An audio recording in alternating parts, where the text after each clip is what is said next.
ወይኔ እንዴት ደስ ይላል። ታዲያ በህግ በስጋም ልጅ ነውና ምን ሆነሻል? ትንሽ አላካበድሽው? ሰላም ለብሌ ለቃል እውነታውን ነገረቻት። ተሰብስበው ምግብ እየበሉ እያለ እናቴ ግን ሰሞኑን ወጣ ብዝተሻል፣ ወዴት እየሄድሽ ነው በማለት ስትጠይቃት ልጄ አዎ አንዳንድ ነገሮችን በስሜ ለማዞር ወደዛ እየሄድኩኝ ነው። እናም አንቺም አንዷ ልጄን ቅርጽ ውስጥ ለማስገባት ብቸኛ ወራሽ ለማድረግ የአንቺንም ስም ቅርጽ ውስጥ አስገብቸዋለሁ እናም ለዛ ነው ስትላት ቃል ወይኔ ማየት እንዴት ደስ ይላል። እኔ በቃ ብቸኛ ልጅሽና ወራሽሽ ልታደርጊ ነው ቅርጽ ውስጥ አስገብተሽኛል ወይ ስትል አዎ አስገብችሻለሁ ብቸኛዋ ልጅ አይደለሽ እንዴ? እንዴት ነው የማላስገባሽ? እንዴት ነው ነገሩ ስትላት ብሌን በጣም ግራ በተጋባ ምክንያቱም የሰላም ልጅ እንዳልሆነች ስለምታውቅ ሁሉንም ነገር ስለምታውቀው ሚስጥሩን ትደነግጥና የምትበላውን ምግብ አቋርጣ ጥላ ሩጣ ወጥታ ትሄዳለች። እና ጓደኛዋም ግራ ተጋብታ እየበላቸው የነበረችው የቃል ጓደኛም ምግቡን ተወት አድርጋ ቃልና ሰላም የሚያወሩትን ነገር ማዳመጥ ትጀምራለች። ጓደኛዋ ግን በፍጹም ቃል ይሄን ነገር ማግኘት የለብሽም፣ ሌላው በሌላው ላብ አንቺ መጠቀም የለብሽም፣ እንዴት እንደዚህ ይደረጋል?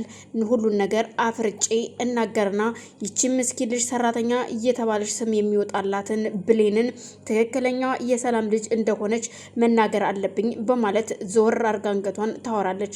ቆይ ምን ሆነሽ ነው የምታወሪው? ብቻሽን ምንድነው የምትይው? በማለት ሲጠይቃት አይ ምንም እዚሁ ነው ወዲህ ነው በማለት ታወራለች። በጣም ጥሩ እሺ ለማንኛውም እናንተ ብሉ ትልና ግን ቆይ ብሌን ለምንድን ነው ተነስታ የሄደችው? እንዴት ምግቡን አቋርጣ ትሄዳለች? በማለት ሰላም ጥያቄ ታነሳለች። አይ ዝም ብላ ነው ታያት፣ በቃ አንዳንዴ እኮ እንደዚህ ያደርጋታል። ምን ሆነሻልማ? በቃ እሺ በማለት ተነስታ ትሄዳለች። እናም ብሌን በጣም ተናዳ ስለነበረ ነገሮችን ሁሉ ተወት አድርጋ በቃ አሁን እውነት ብቸኛ ወራሽ ልታደርጋት ነው ቃልን። እንዴት ግን ትዬ ዝም ብላ ይሄን ነገር ታደርጋለች? ትንሽ እንኳን አትነቃም እንዴ? በማለት ኪችን ሄዳ ብቻዋን ማውራት ትጀምራለች። ቃል ጓደኛዋ እዛ ቤት እንድትመጣ ሰላም አልፈለገችም። ምክንያቱም መጀመሪያ ሰላም ብታቀርባትም ቃል ግን ደግሞ በመሃል ሌባ እንደሆነችና በጣም ባለጌ ልጅ እንደሆነች ለሰላም ትነግራታለች። ሰላምም ሁለተኛ ወደ ቤት እንዳትመጣ ብላ ቃልን አስጠንቅቃ ስለነበረ ግን ደግሞ አሁን እያላሰበችው ዙብዳ ወርዷል። ልጅቷ ቃል አትመጣም ብላ ባሰበችበት ሰዓት ሻንጣዋን ይዛ በር ታንኳኳለች። በር ሲንኳኳ የከፈተችው ቃል ነበረች። ቆይ አንቺ እንዴት መጨረሻ ትምጭ እያልኩሽ ለምን መጣሽ? በማለት ስትቆጣት እንዴት ነው የማልመጣው? አንቺ የተደላደለ ኑሮ እየኖርሽ እኔ እንዴት እዚህ ቤት ውስጥ የትም ጎዳና አድራለሁ? አንቺ ደህና ምግብ እየበላሽ እኔ ለምን ትርፍራፊ እበላለሁ? በማለት ትናገራታለች። እኮ እሺ እኔ ላመቻችልሽ ቢያንስ ለዛሬ፣ ምክንያቱም እኔ እማዬን ሰላምን አላሳመንኳትኝም፣ ሰላም እምቢ ብላኛለች እና እሷን ላሳምናትና ትመጫለሽ ስትላት በፍጹም አይካልሽ ይልሽ ገብቻ ሆኖ እውነታውን ዘረግፈዋለሁ በማለት እባክሽ ቃል ግቢልኝ፣ ዛሬ ሌላ ቦታ ደሬ ብር ልስጥሽና ለነገ እንደምንም ብዬ ሰላምን አሳምኛት ትመጫለሽ በማለት ይቅርታ እንድታደርግላት ስትለምናት እሺ በቃ በማለት ከጓደኛዋ እግር ስር ወድቃ ቃል ይቅርታ ትጠይቃታለች። እሷም እሺ በቃ ችግር የለውም ሁሉንም ነገር ያደርግልሻለሁ ስትላት በጣም ጥሩ ብላ በመስማማት የሁለቱም ይግባባሉ። እሷ ግን ለሰላም ለቃል ይምሰል ነው እንጂ ሻንጣዋን ይዛ ለመግባት እግሯን እንድትለቃት ነበር። እናም ቃል እሺ በቃ ብላ ከእግሯ ብድግ ስትል ነበረ አጅሪት ሻንጣዋን ይዛ የሳሎን በር ከፍታ የገባችው። እሺ ቢያንስ እንኳን ሰላም እንዳትሰማ ቀስ በይ ተረጋጊ በማለት ቀስ ብላ ድምጿን አጥፍታ ትገባለች። እናም ሳሎን ሳይቀመጡ ቀጥታ ወደ መኝታ ቤት ገብተው ነበረ ወደ አልጋቸው የሄዱት። ሁለቱም አልጋ ላይ በተኙበት ሰዓት ጓደኛዋ ሲጋራ ታጨስ ስለነበረ የሲጋራ ጭሷን እያበነነች ነበረ። እባክሽን አንቺ ቆይ ሰላም እኮ ይሸታታል እንዴት አሁን ታጨሻለሽ? በማለት እሷም እባክሽን እዚህ ክፍል እንዳታጨሽ በማለት ብትጠይቃትም እሷ ግን እንደምታጨስና ማንም እንደማይከለክላት ትነግራታለች። እናም እሺ በቃ ብላ በማለት እሷም ያንን ጭሷን እያጨሰች እያለ ሳታስበው የመኝታ ቤት በሯ ይከፈታል። ቃል በጣም ትደነግጣለች። ሰላም ሽታዋ እየሸተታት ስለነበር በመኝታ ቤቱን በር ከፍታን እንደገባች በጣም ትናደድና ቆይ እንዴት እንደዚህ ይሆናል? እንዴት ነው ነገሩ?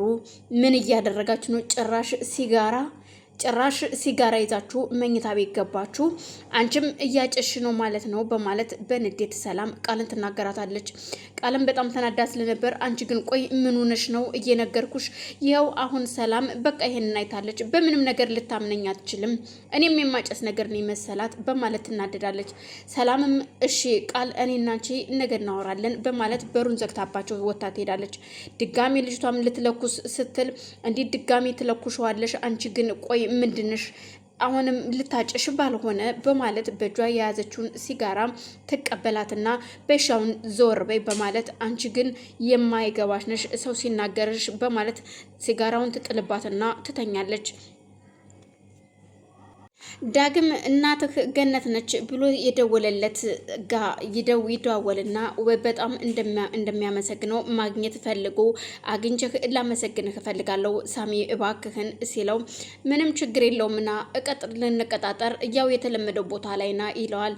ዳግምም ደስ ብሎት እናቴን ያገናኘኝንማ ሰው አግኝቸው የሆነ ነገር ማድረግ አለብኝ በማለት ግን እኮ እናቴን ያን ጊዜ ትክክለኛ እናቴ መሆኗን እያወቀ ነው ወይስ ሳያቅ ነው እንዳግታት ያደረገኝ በማለት የተቀጣጠሩበት ቦታ ይደርስና በጣም ነው የማመሰግነው ሳሚ እናቴን ስላገናኘኝ ስንት ዓመት እንደፈለግኳት ታውቃለህ፣ ግን እድሜን በሙሉ እኮ ገነትን ስፈልጋት ነበረ በማለት ይነግረዋል። እና ቆይ መቼ ነው ያወካት ገነትን ሲለው እኔ በጣም ቆይቻለሁ ካወኳት፣ ገነትን የማውቃት ድሮ ነው። እናም ገነትን እንድገላትም ሁሉ ተልኬ ነበረ፣ በኃይሉ ግደል ብሎ ከአንዴም ሁለቴ ልኮኝ ነበረ፣ ግን ደግሞ መግደል አልፈለኩም ላገናኝህልና ያው በኃይሉ ካወቀ እኔን ያጠፋኛል ብዬ ስለምፈራ ነው። እናም ታዲያ እያወክ ነበር እንዴ ባለፈው ጊዜ እንዳግታት የነገርከኝ ሲለው አዎ ታዲያ ምን ችግር አለው ስራ እኮ ነው በማለት በፌዝ ይናገረዋል።